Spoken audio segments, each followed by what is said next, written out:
Antítese ou paradoxo? Você tem intimidade com as duas figuras de linguagem? Vamos testar resolvendo uma questão do IBFC 2017 TJ Pernambuco. A resposta que lhe daria seria: essa história não aconteceu nunca para que aconteça sempre.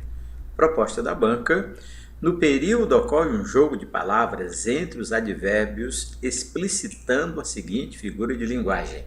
Na letra A, ironia, na letra B, eufemismo, letra C, paradoxo, letra D, personificação e letra E, antítese. Note que há mesmo uma oposição. História não aconteceu nunca, para que aconteça sempre. Então, se temos a ideia de oposição, espero que você não pense em ironia, eufemismo, personificação. Estamos com a letra C, paradoxo, e com a letra E, antítese. Então, a questão é interessante exatamente porque questiona a diferença entre as duas figuras de linguagem. Então, vamos começar com a antítese. É o emprego de palavras ou ideias com sentidos opostos. Mas atenção, qualquer contraste lógico muito nítido, portanto, não é só a oposição. Tem que estar dentro da maneira normal, da maneira lógica de pensar e, claro, dentro daquilo que realmente pode acontecer. Então vamos a uma frase para você entender melhor. Então, uma história fala de tristeza, a outra de alegria. Isso tem lógica. Por quê? Porque a oposição entre tristeza e alegria é uma oposição lógica, ainda mais relacionada com a história.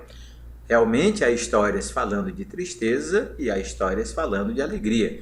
Então você está diante de uma antítese.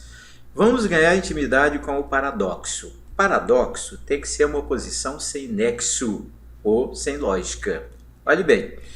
E ainda, ideias que contrariam o princípio lógico do raciocínio humano, princípio lógico do ponto de vista de chocar-se com aquilo que pode ou não pode acontecer. E você percebe quando volta à frase da banca. Essa história não aconteceu nunca para que aconteça sempre. Claro que é um paradoxo, mas olhe bem, não significa que a frase é errada. Pelo contrário, é qualidade da frase. Por quê? Porque se nós olharmos para a história com a letra E, é claro que não aconteceu nunca porque foi inventada. Alguém inventa histórias. E para que aconteça sempre é porque exatamente porque não aconteceu de verdade, vai acontecer sempre na mente de quem lê, na mente dos seres humanos. Portanto, você está olhando para nunca e sempre que tem uma oposição ilógica e você está diante de uma figura de linguagem famosa chamada paradoxo. Então, vamos a um desafio. Leia. Só há duas tragédias na vida. Não conseguir o que se quer e consegui-lo. Olha a proposta.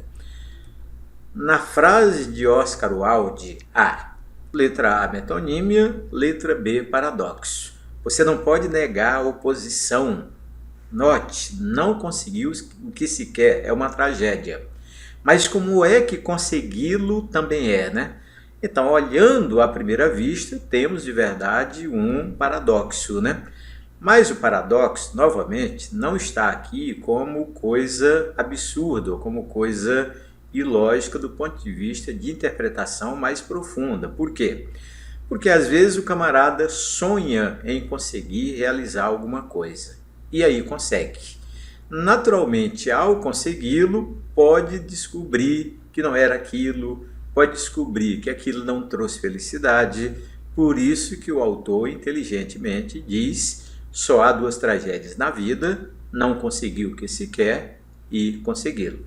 Tranquilo?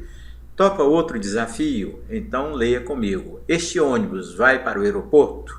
E a resposta: não, ele passa na frente. Olha, se nós olharmos essa ideia de ônibus que vai para o aeroporto e outro diz que não vai e depois diz que ele passa na frente, então, meu amigo, no diálogo acima há realmente um paradoxo.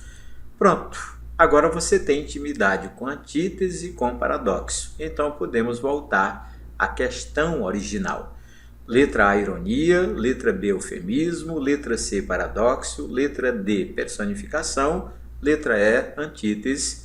No início, nós já havíamos dito que só pode ser paradoxo ou antítese, e você compreendeu o que é paradoxo. Perfeito, então?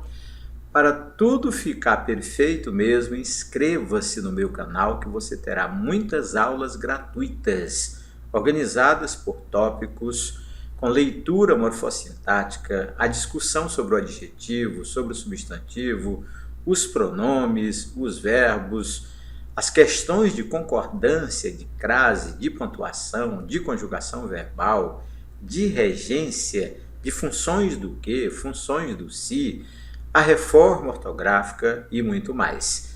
Portanto, aulas que estão à sua disposição, inscreva-se no canal, acesse a playlist e você terá acesso a todo esse conteúdo. Para você ter uma ideia, nós já ultrapassamos 450 aulas. E ainda, você pode também estudar pelas bancas organizadoras.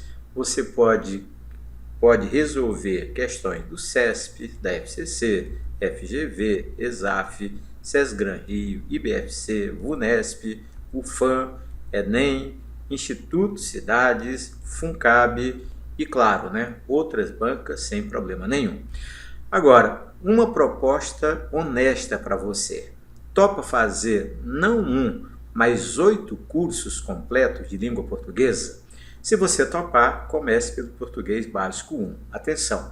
Quando nós oferecemos a você português básico, não é ortografia, não é acentuação gráfica, não é fonética. Nada contra esses tópicos gramaticais. Mas as provas de concursos de vestibulares têm tomado frase, oração, período simples, composto, orações coordenadas, como base para evolução, como base para você compreender o período, principalmente o período composto por subordinação. No Português Básico 2, a discussão de sujeito simples, composto, indeterminado, funções do se, o sujeito inexistente, os verbos impessoais. E no Português Básico 3, os complementos verbais, o objeto direto normal, objeto direto oracional, o indireto normal, o indireto oracional, o complemento nominal, a diferença entre adjunta de nominal e complemento nominal, agente da passiva. E aí você está diante de 3 cursos, Português Básico 1, 2 e 3, mas há mais 5 à sua disposição. Quando você vencer os 3, é hora de enfrentar um curso completo com base numa banca. A escolha pode ser CESP, FCC, FGV, ESAF, UFAM, não há problema nenhum. E todos os cursos são entregues a você de uma vez só, por um valor único, não se trata de mensalidade. Quando você paga o valor, que é simbólico, naturalmente você tem todos os cursos à sua disposição durante um ano. Olha, o ser humano foi feito para agir. Quando você não age, quando fica parado, um outro ser humano age e ocupa o seu lugar. É como se fosse uma corrida, como se fosse uma competição. Então acesse agora o link que está à sua frente e faça alguma coisa. Vamos agir. Comece a estudar a língua portuguesa e eu garanto, vai fazer diferença sim. Faça uma experiência. No próprio YouTube, leia depoimentos de quem já comprou, depoimentos de quem acompanha o nosso trabalho e você vai ficar impressionado. Até o nosso próximo encontro.